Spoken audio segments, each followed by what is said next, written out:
What are the stakes for the president and for our country and how he ultimately deals with Saudi Arabia with respect to the apparent death of Jamal Khashoggi?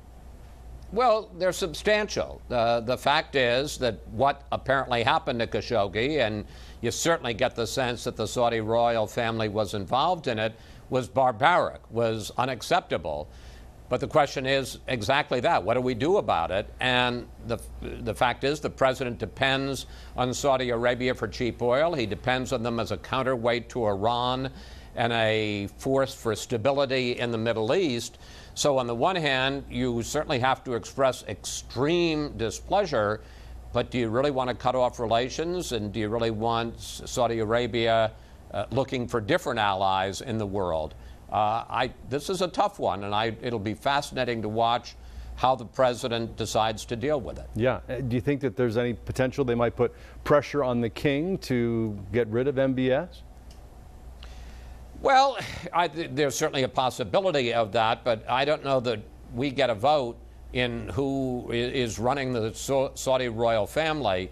I think that's a hard one. It may be that there's simply a sense in the royal family, MBS, Mohammed bin Salman, who is the crown prince and effectively runs the country, has created a lot of enemies, especially when he took a number of members of the royal family and held them prisoner for months in the Ritz-Carlton Hotel, which I always thought was an interesting image, but did hold them prisoner there, demanding that they give back money, that they give back power. So he's got a lot of enemies in the very big royal family, and they may see this as an opportunity to take him down.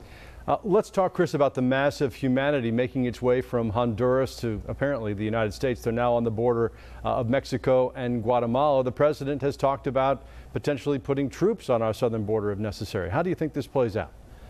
Well, Secretary of State Pompeo is in Mexico today trying to work that out with Mexican officials. Obviously, we would very much like to see them stopped before they get into Mexico or dealt with inside Mexico, not get to the border and create a crisis. A very interesting thing, though. We're talking about 4,000 people, and I was talking to a top official at the Department of Homeland Security today who said, we have a Honduran, they came from Honduras, we have a Honduran caravan arrive in the country in terms of these numbers every 2 days.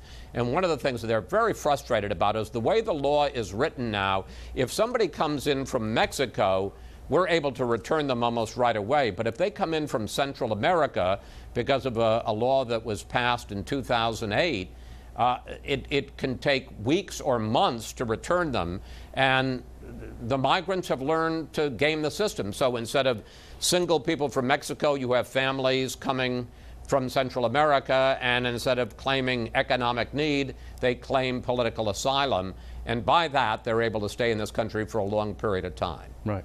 Chris, as you know, a Russian national charged today with trying to disrupt the midterm elections. Seems clear that Vladimir Putin's not giving up on this.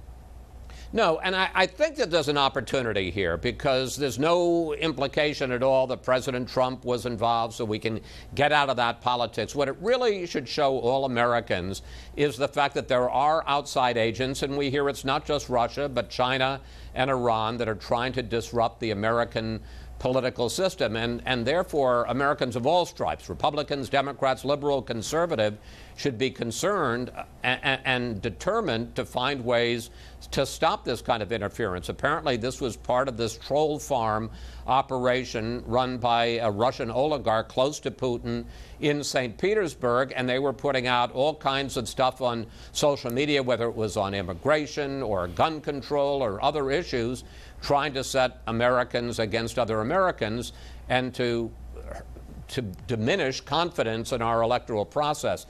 This is a threat to our democracy, and we got to find ways to stop it. Yeah, no question about it. What do you make of Elizabeth Warren's decision, she's apparently going to run for president in 2020, to take the president's bait and release the DNA test showing she is has a small heritage of Native American?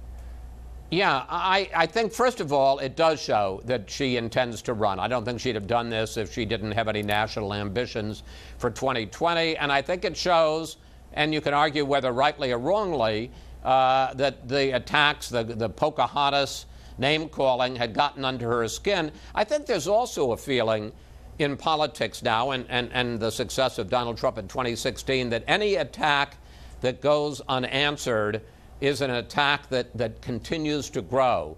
And I think that even if this wasn't the most successful rollout and Elizabeth Warren turned out to be anything from 1/64th to 1/1000th Native American Indian, that better to get it out there before the midterms. It becomes old news. Then if and when she decides to run in early 2019, when people talk to her about it, she say, I dealt with that months ago. It becomes old news. Okay, lastly, I imagine you've seen the blaring headline on the Drudge Report, Hillary 2020. One of her longtime aides suggesting that the chances are not zero that she might run again. What do you think about that?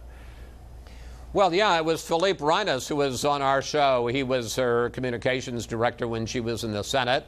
And you know, I suppose you can argue it. She's younger than Trump. She's a lot younger than Joe Biden. She got the plurality of the votes, 3 or 4 million more votes than Donald Trump. Why shouldn't she run? The answer, I think Democrats would drown me out and answer, is because of the fact that she lost to Donald Trump when nobody thought that a Democrat could lose to Donald Trump. Do I think she'll run? No. But it is interesting that this person who's very close to Hillary Clinton would want to leave that open as a possibility. And I think they probably, the Republicans are enjoying it and thinking a lot of Democrats won't sleep too well tonight. Right. Well, you're certainly going to have a lot to talk about on Fox News Sunday this weekend. We do indeed. We're going to be talking, first of all, to Rand Paul, one of the many Republicans who's very critical of Saudi Arabia and says we can't let them off the hook for their involvement, and it appears that they were involved in the murder of Jamal Khashoggi. He's long time been a skeptic about U.S. involvement with Saudi Arabia, U.S. intervention in the Middle East writ large, but it'll be interesting to talk to him. We'll also have our panel, including former Speaker of the House Newt Gingrich, so it'll be interesting to hear from him as well. Then the midterms, which on Sunday will be only 16 days away. One of the hottest and most fiercely contested races is for a Republican vacant seat in Arizona. We're going to be talking to the Republican candidate, Congresswoman Martha McSally. Her Democratic opponent, Kyrsten Sinema, turned us down. But this is an interesting race, and it'll also get into the issue of immigration and the caravan and the border and what needs to be done. And one of the other things is that Donald Trump is really putting himself out there that he is on the ballot this time, that people should vote for him because his agenda, his reputation, the last 2 years of his term are on the ballot in terms of whether or not Republicans keep hold of Congress or lose one or both houses, especially the House of Representatives seems more likely.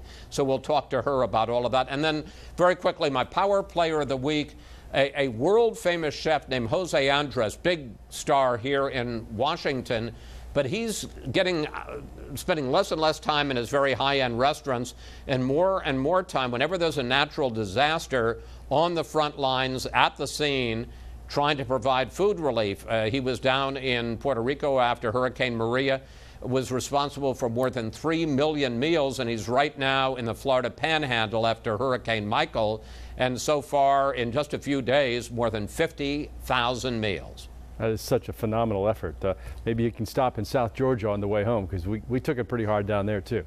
We'll be watching on Sunday as always. Chris, thanks very much. Russ, thank you.